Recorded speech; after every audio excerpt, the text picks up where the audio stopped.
Before we get into trivia, it's time to throw it over to Mikey P with your Rangers Ed 150, the fastest 150 seconds in the National Hockey Ladies Podcast and League. gentlemen, Happy New Year and welcome back to the Rangers Ed 150. It's been a few weeks since we last talked, so we've got a lot to get through this week.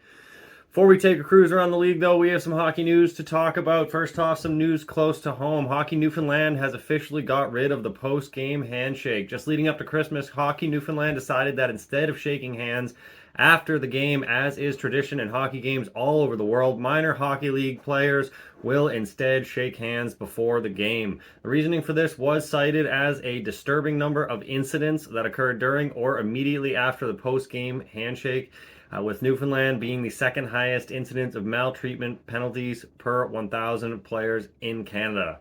Rookie phenom Connor Bedard of the Chicago Blackhawks was placed on injured reserve with a fractured jaw after taking a big open ice hit from Brendan Smith in the New Jersey Devils' victory over the Chicago Blackhawks 4-2 on Friday night. The United States won the World Junior Tournament this year, ousting Sweden 6-2 in the final, and the Professional Women's Hockey League is off and running, with New York getting their first victory 4-0 in the PWHL's inaugural game against Toronto on January 2nd.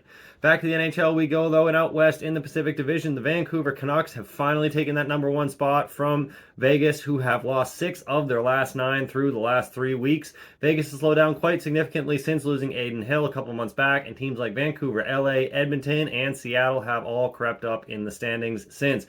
Most notably, Edmonton and Seattle have been absolutely on fire lately with 7 and 6 game win streaks, respectively.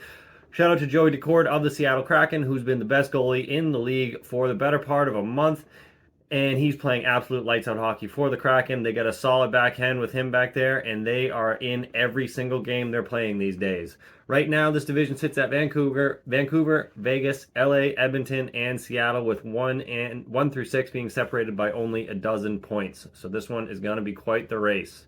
Further east in the Central Division, hold your horses, ladies and gentlemen. The Winnipeg Jets have taken that number one spot on the back of a 5-game win streak, with Colorado and Dallas following up in the 2 and 3 spots. Minnesota Wild are on life support after losing Kirill Kaprizov in the third period of last week's loss to the Winnipeg Jets. Kaprizov was cross-checked repeatedly in the ribs by Brendan Dillon until he eventually broke a couple of those ribs, which seemed rather counterintuitive to the league's stance on cross-checking. The Wild also lost goaltender Philip Gustafsson in the same game with a lower body injury. So without those two pieces, the Wild are definitely going to be struggling to get wins. Dallas is set to get Jake Ottinger back after missing an extended period with a lower body injury. Scott Wedgwood has been holding it down between the pipes since Ottinger's injury, but with him back, the Stars should have a much more solid back end. Back east in the Atlantic Division, stop me if you've heard this one in the last 10 years, but this division is currently sitting Boston, Florida, Toronto, and Tampa. Boston has taken a few bad losses over the last 3 weeks, and they've come back down to earth after that smoking hot start, allowing teams like Toronto and Florida to catch back up in the standings. Panthers have been the hottest team in this division, riding a 7-game win streak, but all the rest have been playing mediocre hockey since Christmas. In Toronto news, the Leafs put starting goaltender Ilya Samsonov on waivers, and to no one's surprise, he cleared waivers and is now in the minors. The Leafs have been relying on Martin Jones since, and apparently will do so until Justin Wall is set to return for the blue and white. Finally, in the Metro Division, can somebody please tell me what happened to the Pittsburgh Penguins? Sid's having a career year. They pick up a Norris Trophy defenseman in the offseason that's made almost every single dollar in his bank account on the power play, and they're sitting in 7th place with the worst power play in the league. At some point, something has to give.